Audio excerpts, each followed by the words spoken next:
Okay, so we've got the memory banks or studios. It's like walking into your own studio. So on Memory Bank 1 or Studio 1, everything will be set up exactly as it is, tailored to operate for that particular track. So when a band turns up to a recording studio, everything's set up and they know exactly how they want it for that track, so it's ready to be recorded.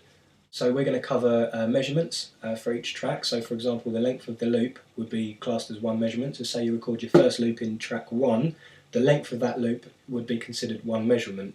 You can set track 2 to cover 2 measurements, so you'd have the length of track 1 twice, or 3 measurements, or 4 measurements, and so on. So for example, say if I recorded a beat on track 1 that was one measurement, so the loop lasts this long, so that's one measurement. So we've got one loop in there. And then on track 2, we can record a different length.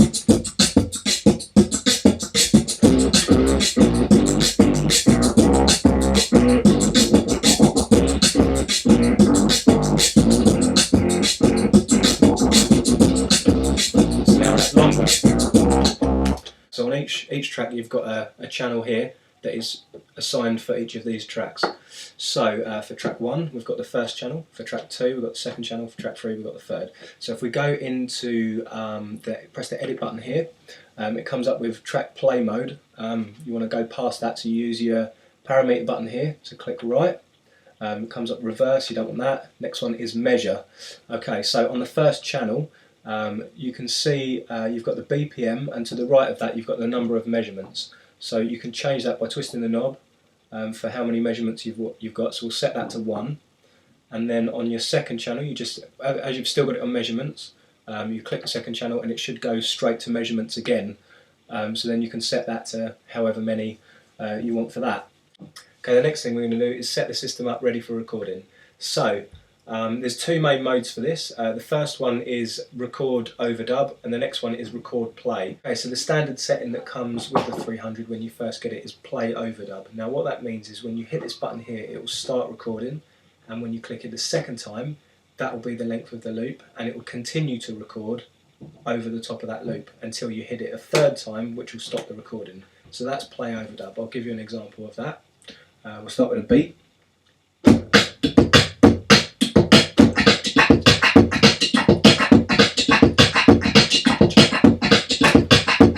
So now that's the layers that's set in. So when I hit it the third time, it stopped recording what was going on. So it's basically got 2 layers on there. So it got the first beat, and then when I clicked it the second time, it got the second layer that it was recording on top, and then it will keep recording layers until you hit it the third time, which cuts it.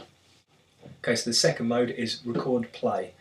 Basically what that means is when you click this button here, it starts recording the loop, and when you click it again, it just loops. It doesn't continue the recording. So for example, yeah. It hasn't recorded that second beat. So it's literally just that first beat. Okay, so I'm going to show you how to change that to choose between the 2 modes. If you click the system button here, it will come up with the system LCD contrast. You don't want that, so you want to skip past using your parameter button to your right arrow. So you click it 1, 2, 3, 4, 5 along until it says record pedal act. Once you've got to record pedal act, you use the twisty knob to select between the 2 modes. So you've got record overdub and record play. Once you've selected the mode that you want to use, you can just go ahead and exit that, and that's set. Okay, the next thing I'm going to show you how to set up is how to set up the effects and how to assign it to what you want the effects to apply to. So you start by clicking the loop effects. It comes up here with effects target track 1, so that basically means that the effects will only affect the sound coming out of track 1. If you twist the knob over to track 2, that means the effect is now going to set to track 2, and so on. Main out tracks means that the effects are assigned specifically to the already recorded sounds that's coming from the RC50. If you want it to come out of everything that's coming through, so say you've got your beat and all your pre-recorded sounds going, and you're putting some extra stuff on top but not recording it, that won't be affected. Only the recording would be affected. Okay, so I'm going to show you how to set up the effects and assign what the effects are going to affect. So if you click your loop effects button, you'll come up with the effects target first off. So you can select with the twisty knob what you want that to affect. So the input, which means it will only affect the sound that's going into the loop station from whatever source you're going through. So say if that's a microphone going through, it's going to affect the sound of the microphone. So when you record, it's going to be recorded with that effect on it. Click across to track 1. That means that the effects will only be assigned to the sound coming out of the pre-recorded track 1. So it won't affect the sound that's going through your microphone, only the output sound of track 1. And again, the same for track 2 and the same for track 3. Main out tracks, that means it's going to affect the track 1, track 2 and track 3 output sound from those, but nothing else. So not the microphone, not the guide track that you've got playing, nothing, just those tracks. Then you've got main out total, that's going to affect the sound of the tracks, the guide track playing and the sound going through the microphone or the input source that you've got going on, so that's the entire output sound. This you can assign to a specific bank or studio, so once you've got that set you know exactly what you want. If you click the right button and then you can choose which bank using the twisty knob you want to assign that to. Next is you choose the type of effect that you want to use. So if you click the right across button, it's going to take you to the category of the track.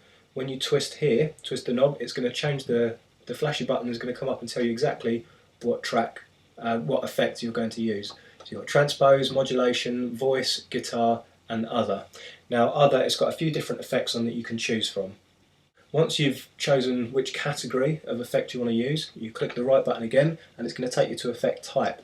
This is where you can choose the type of effect for each of these categories. Once you've got the type set, you can then go over, press the right button again, it's going to give you mode, effect mode. You can customise the effect again, play around with it, find exactly what type of effect you want to get and set that in as well. Once that's set, again you can go ahead and click the right button and then write it to the bank that you want that set in. That's the basic for the effects. If you want more information on the effects, I'll put another tutorial up telling you how to set the expression pedal and cover all those kind of things. Okay, one last thing I'm going to cover is the undo redo function. It's something that is coming up around a bunch of my friends and a couple of you guys online posting about it. So I thought I'd just quickly cover that. Okay, so the undo function is built into the play record overdub button in each of the channels. So on the first track, let's say you've layered 3 layers of loops on track 1, you can erase the last thing that you recorded on there, and you can still erase the last thing on track 2. If there was a few layers on there, you can still erase that using the undo function built into track 2, and again same for track 3. So the undo feature is built into the play record overdub button. On the RC50 it was just a single pedal, so it was really accessible. With this you've got to hold it down for a couple of seconds until the light flashes, so it's not so instant. You can get around that if you want to get a Boss FS6. You can assign the undo function to one of these pedals, so you don't have to hold anything down, it's just a click and boom, you're there.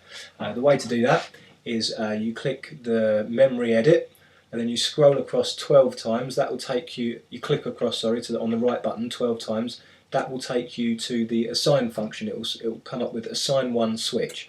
You make sure that's selected to on, then you scroll across and you can assign the target. So you want undo redo, so you twist the knob until you get to undo redo. Then you click across again and again and one more time, and that will take you to the source of where you want to assign that function to. That's where you want to choose control 1 or control 2, whichever pedal you've got. If it's the FS6, then you want, whichever one works for you really.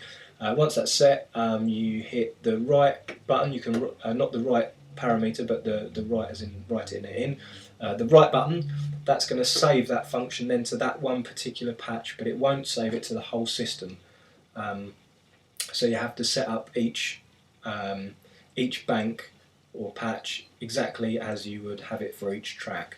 Okay, I hope this tutorial has been helpful. I'll put up some new ones soon. Keep checking back for updates, and you can check out my music here and other tutorials here. Cool, hope you enjoyed it. Cheers.